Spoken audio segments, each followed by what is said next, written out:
Hey, what's going on, Who Dat Nation? It is yours truly, TJ Jones. And a quick reminder that the State of the Saints podcast is brought to you by DraftKings.com.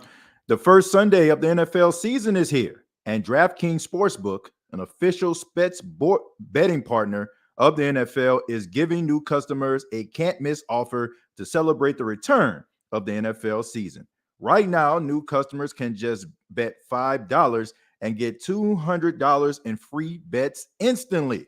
And an additional bonus for week one, everyone can experience the thrill of DraftKings early win promotions. It's simple. Bet on an NFL team to win. If your team leads by 10 at any point of the game, you get paid instantly, even if your team loses. Download the DraftKings Sportsbook app now and use the promo code SOTS to get $200 in free bets instantly when you place a $5 bet this Sunday. The code is SOTS, only at DraftKings Sportsbook, an official sports betting partner of the NFL. Minimum age and eligibility restrictions apply. See show notes for details. You must include the disclaimer. And also, if you or someone has been dealing with a gambling problem or crisis, call 1-800-426-2537. Now let's get on with the show.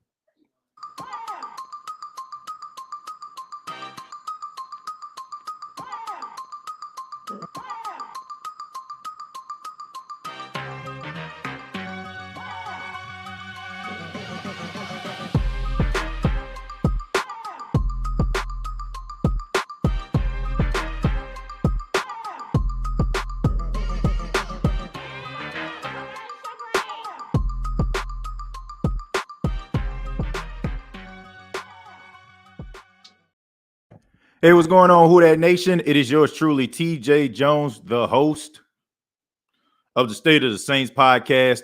Thank you so much for checking out the State of the Saints podcast, where we talk New Orleans Saints. Thank you to everybody that has reached out to me. As y'all can see, I'm fine. I just went on vacation. I just got back from Las Vegas, Nevada. Me and my wife went out there, had a really good time. So we're back, we're refreshed, and we're ready for the NFL season. This isn't the official podcast that's going to be taking place. This is actually a little bit of an impromptu. I'm actually supposed to be appearing on the Atlanta Falcon Nation podcast later on after this show to talk a little bit about the Saints Week 1 matchup. So I put the link down in the comments. So if you're not doing anything, you're not busy, I would love to see you come over there to help support your boy. As you know, I talk a little bit about the Atlanta Falcons and the Saints, behind enemy lines. So if you're not doing anything, that's going to be taking place around 8 p.m. Eastern time. So in about 20 minutes, we're going to roll over there and we're going to be talking a little bit about, the Saints versus Falcons Week 1 matchup. But there are some intriguing storylines, and we'll talk about it in depth a little bit later once we do the podcast. But there are some storylines that involve the New Orleans Saints and cornerback Paulson Adebo. Paulson Adebo a couple of weeks ago suffered an ankle injury. And, of course, he spoke to the media about that, and he didn't make a big deal about it. But 2 days have passed for the Saints getting prepared to take on the Atlanta Falcons. And Paulson Adebo isn't present. And as of right now, on a Thursday, if you're watching this on a Thursday, Paulson Adebo did not practice on today. So that is very alarming, especially since we know how special Paulson Adebo has been coming into training camp and this offseason. It seems like the light has really been on for him.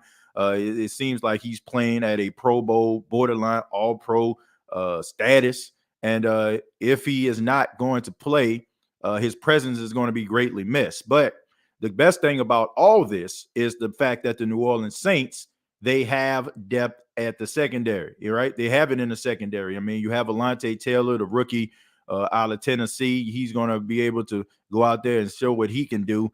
You also have Bradley Roby, a guy that you got because Paulson Adebo was so special, didn't even get opportunity to play as often as a starter because of the production of Adebo. But now you bring him in and you put him alongside Marshawn Lattimore, two guys that have played on a collegiate level together, both guys on the left and right side, respectively, throughout their time at Ohio State. But it seems like that would be the answer if Paulson Adebo isn't ready to go. I have to be honest, I don't think that he is going to play. I think that as we get closer to the game, and the fact that he hasn't practiced yet, I think it pretty much tells us that more than likely he's not going to be playing. The Saints secondary went from being one of the best to being under the microscope over the last couple of weeks, especially since the Saints decided to trade C.J. Gardner-Johnson to the Philadelphia Eagles. And now you have a bunch of rather new guys that'll be a part of the starting rotation, especially when it comes to the safety with the Honey Badger, Tyrann Mathieu, and Marcus May. I don't think the status of Marcus May, him being arrested last week, is going to affect him playing in this game, which is a good thing because the Saints need all hands on deck if they're going to be able to go up against the Atlanta Falcons. This is a brand new Atlanta Falcons team. There's a new look. You got Marcus Mariota, the new starting quarterback. His ability to be able to throw some really good passes and also be able to move around in the pocket. And we know that quarterbacks that have that type of skill set is a matchup nightmare in most cases for the New Orleans Saints. So it's going to be a very different Atlanta Falcons team than we're used to seeing. Of course, we know Matt Ryan has been a lone stay quarterback of the Atlanta Falcons. He has taken over 10,000 snaps under center for the Atlanta Falcons. He moves on to the Indianapolis Colts. And you have Marcus Mariota and also Desmond Ridder, who is behind him, a guy with a lot of promise. They drafted him out of the University of Cincinnati. You also have Drake London, a guy who comes out of USC, first-round draft pick. He's been dealing with a knee injury, and his status is up in the air. I expect for him to play. I think that this is more like a strategic tactic by the Atlanta Falcons by saying they're going to announce if he's going to play on Saturday or not, just to give the Saints, some time to burn the midnight oil to figure out if he's going to play or not. I think more than likely he is going to play. The New Orleans Saints, we know that, they outside of Adebo, they've been relatively healthy. And one person that has not been on the injury list, which is very, I won't say surprising, but, it gives us a lot of excitement, the fact that he's not on the list, and that's Marcus Davenport. Davenport, who has been dealing with shoulder injury. We know about the finger amputation. He's been going through a lot, but he has been out there and he has been taking part in practice, as well as P. Warner, who has been dealing with a growing injury, didn't play any preseason games, but should be playing in this game at the linebacker position. And the Saints really do need a guy like P. Warner, go on opposite side of, Demario Davis, play alongside him, I should say, because you have some pretty new guys that are part of that starting rotation. I mean, Caden Ellis has been in and out of the lineup throughout his time in New Orleans, and also you got guys like Andrew Dow and Chase Hansen. So you're going to need a guy like P. Warner to be able to go out there and perform at a high level. It should be an interesting game. Both teams have some new pieces. The Saints have a brand new head coach in Dennis Allen. We've seen Dennis Allen, the way he's operating. He's slowly making this team his. He's leaving his mark on everyone and everything. Okay, and I think that's a good thing. Guys can kind of see if a guy is trying to fake it to make it or he's trying to be like the guy who was before him. But as we can see that Dennis Allen is marching to the beat of his own drum and he's trying to do things his way. So it should be exciting. It should be an exciting game, and I can't wait to be able to break this game down and talk a little bit more about it. So once again, I'm going to be on the Atlanta Falcons Nation podcast. I put the link down in the comments. I would do it again for those that just tuned in. This isn't the official podcast that we're going to be doing, but I just wanted to come on to let everybody know about it, especially since I haven't been doing the show. I haven't done the show in quite a few days, almost like 10 days. I think that's the longest stretch I think I ever went without doing an actual podcast of some sort. But let's go ahead. I'm gonna read some of your comments, and then we're gonna go ahead and we're gonna switch over to that podcast. Let's see. Jared says there'll be more Saints fans at the podcast than Falcon fans. May see Alante in a slot. Debo can't go. Yeah, I think that's probably what you're going to see. And honestly, I think that was the road that the Saints wanted Alante Taylor to have the whole entire time. I think the fact that the Saints drafted Alante Taylor had a lot to do with the fact of them being reluctant to pay C.J. Gardner-Johnson. Look, everybody knows where I stand when it comes to C.J. Gardner-Johnson. I think that he's an incredibly talented guy. I think that he's a incredibly passionate guy. And it's just amazing to me how a lot of these Saints fans just jump ship on this dude, man, just because the Saints decided that they didn't want to pay him. I mean, look, I'm always going to be for the player, right? I think that these guys go out here, they put their bodies on the line, their lives on the line in some cases to go out there and perform. And if they play better than what their contract entails, I think these guys are entitled to get paid.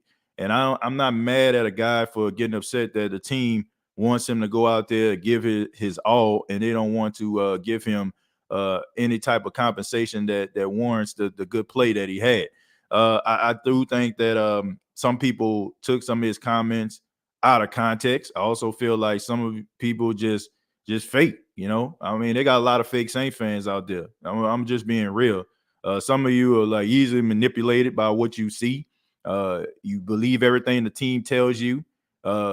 Guys can't get upset or all of a sudden like you're getting mad at the player and not looking at the organization and how they treated the guy.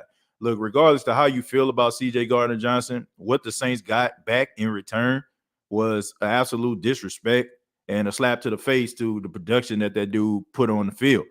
But as far as Alante Taylor is concerned, I'm interested to see what he can do. I think that he will be very talented. I think he's probably going to go through some growing pains, early.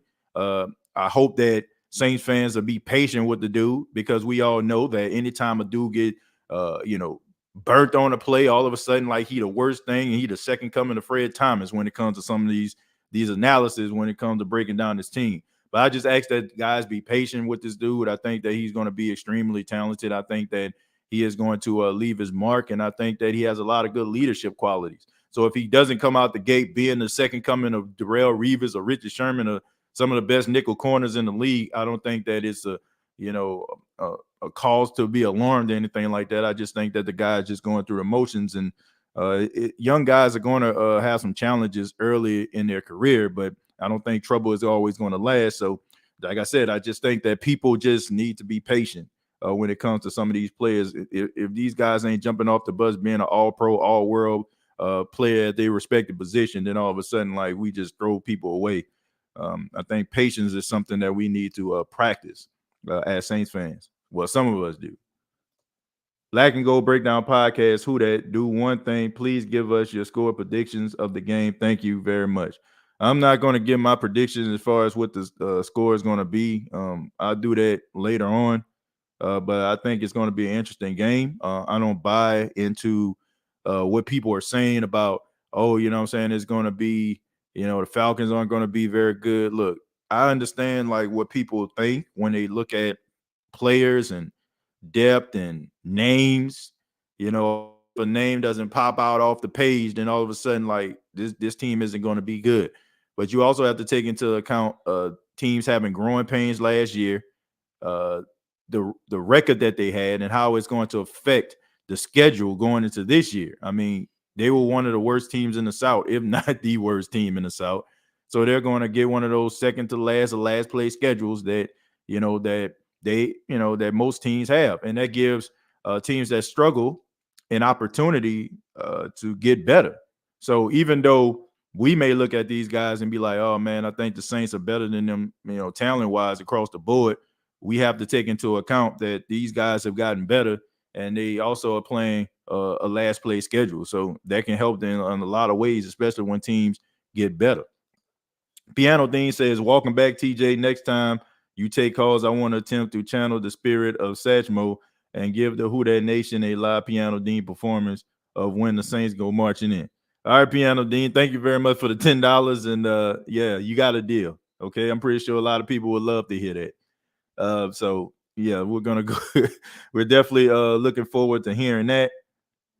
Let's see. And then Nola Gang says, "I'm happy for CD. I hope he stays great, and hopefully one day he can make his way back to the black and gold." Well, look, I don't know. I think that when it comes to, I think when it comes to his personality, I don't think that he will be a New Orleans Saint again. I mean, it will have to take some major changes, and also some some healing. I think that both parties were just over one another. And I just think that he was looking forward to a new start, and they were looking forward to a new start. I just think his personality can be a little bit much, but it was one of the main reasons why people loved him. Like people love his personality, and that's what makes this thing so funny to me is the fact that it's almost like Frankenstein's monster, right? Like Dr. Frankenstein, you know what I'm saying? Like he makes Frankenstein, right? He makes the monster, right? And then all of a sudden, you know what I'm saying, the monster like just doesn't do what he wants him to do, right? he marches to the beat of his own drum. Then all of a sudden, I created a monster. Like Saints fans, we loved CJ Gardner Johnson for his no nonsense personality, how real and how organic he was. And then all of a sudden, when he wasn't playing for the Saints, then all of a sudden, like he was too much. But it was the same reason why we liked the guy. So I didn't understand that. How can you get mad at somebody for being what you loved about him? I just don't get it. But we're gonna go ahead and move over to the Atlanta Falcons Nation podcast. Once again, the link is in the comments. I'll be appearing on the show talking a little bit about the Saints versus Falcons matchup. So I look forward to seeing some of you. I ask that you come over and support. If you're not doing anything, come over there and be vocal and be as active as you possibly can. For those that just tuned in, once again, I'll just go ahead and put that link in there one more time before we wrap up. This isn't the official State of the Saints podcast episode. That will happen immediately following the podcast of the Atlanta Falcons Nation. So keep it locked right here to the State of the Saints podcast, brought to you by manscaped.com. Use the promo code State of Saints. You will save 20% off of your purchase. Also, DraftKings.com. They're doing a special where if you just give $5, you'll get $200 in free bets. And also, there's also if you bet $5 and your team is up by 10, you actually win regardless if your team win or lose. If you use that promo code SOTS, you will be able to take advantage of that promotion. We will be back once again, State of Saints podcast, and we'll be talking about this game in depth and getting into it and breaking down some of those matchups. So keep it locked right here to all for all Saints content here on the State of the Saints podcast, where we talk New Orleans Saints. Till next time, all I got to say is, who that?